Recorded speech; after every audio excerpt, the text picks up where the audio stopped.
What is New START and why do we need it? The New START Treaty extends Ronald Reagan's original treaty, which was negotiated during the 1980s and agreed to in the early 1990s.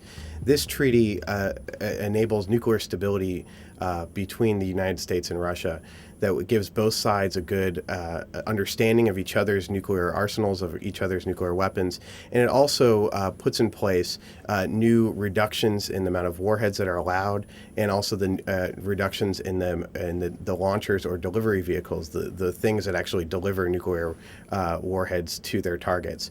So the New START Treaty will help extend some of the past verification measures, as well as help bring us into the 21st century. What would the treaty accomplish? The new treaty accomplishes, I think, a few fundamental things. First, it extends the verification system that Ronald Reagan helped negotiate during the 1980s. It makes sure that we still have an understanding of what the Russians are doing, and so it extends that and maintains nuclear stability into the future. The second thing it does is it will cut nuclear weapons that are pointed at American cities. It will reduce the number of warheads allowed by each side from 2,200 to 1,550, and it'll cut the number of nuclear launchers or delivery vehicles, the things that deliver nuclear weapons, from 1,600 to 800.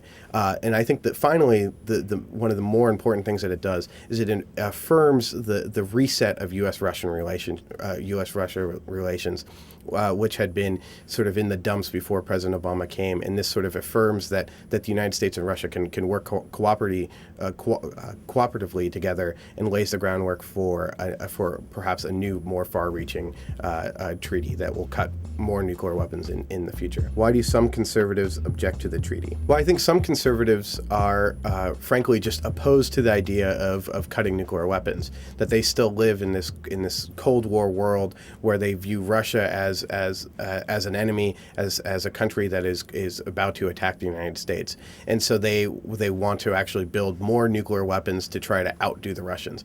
I think that approach is essentially one of a bygone era that doesn't reflect the realities of the 21st century, and it's one that's extremely dangerous. We have missiles that are on hair trigger launch just because the Russians have missiles that are on hair trigger launch. There's no reason for this Cold War construct to be in place, and continuing it will only make Americans less safe and leave open the possibility of accidental launch or nuclear war.